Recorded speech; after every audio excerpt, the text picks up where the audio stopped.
تیتس کے نام پولس رسول کا خط اور اس کا پہلا باب جو 16 آیات پر مشتمل ہے۔ پولس کی طرف سے جو خدا کا بندہ اور یسوع مسیح کا رسول ہے، خدا کے برگزیدوں کے ایمان اور اس حق کی پہچان کے مطابق جو دینداری کے موافق ہے، اس ہمیشہ کی زندگی کی امید پر جس کا وعدہ ازل سے خدا نے کیا ہے، جو جھوٹ نہیں بول سکتا، اور اس نے مناسب وقتوں پر اپنے کلام کو اس پیغام میں ظاہر کیا جو ہمارے منجی خدا کے حکم کے مطابق میرے سپرد ہوا، ایمان کی شراکت کے روح سے سچے فرزند تیتس کے نام، فضل اور اطمینان خدا باپ اور ہمارے منجی مسیح یسوع کی طرف سے تجھے حاصل ہوتا رہے۔ میں نے تجھے کریتے میں اس لیے چھوڑا تھا کہ تو باقی ماندہ باتوں کو درست کرے اور میرے حکم کے مطابق شہر با شہر ایسے بزرگوں کو مقرر کرے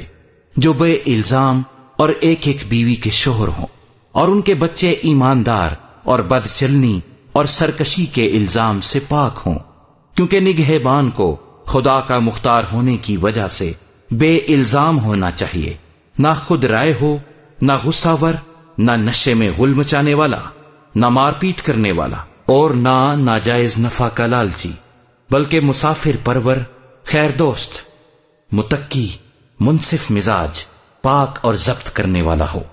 اور ایمان کے کلام پر جو اس تعلیم کے موافق ہے قائم ہو، تاکہ صحیح تعلیم کے ساتھ نصیحت بھی کر سکے اور مخالفوں کو قائل بھی کر سکے، کیونکہ بہت سے لوگ سرکش اور بیہودہ گو اور دغا باز ہیں، خاص کر مختونوں میں سے۔ ان کا منہ بند کرنا چاہیے۔ یہ لوگ ناجائز نفع کی خاطر ناشائستہ باتیں سکھا کر گھر کے گھر تباہ کر دیتے ہیں۔ انہی میں سے ایک شخص نے کہا ہے، جو خاص ان کا نبی تھا، کہ کریتی ہمیشہ جھوٹے، موذی جانور، عہدی کھاؤ ہوتے ہیں۔ یہ گواہی سچ ہے، پس انہیں سخت ملامت کیا کر، تاکہ ان کا ایمان درست ہو جائے، اور وہ یہودیوں کی کہانیوں اور ان آدمیوں کے حکموں پر توجہ نہ کریں جو حق سے گمراہ ہوتے ہیں۔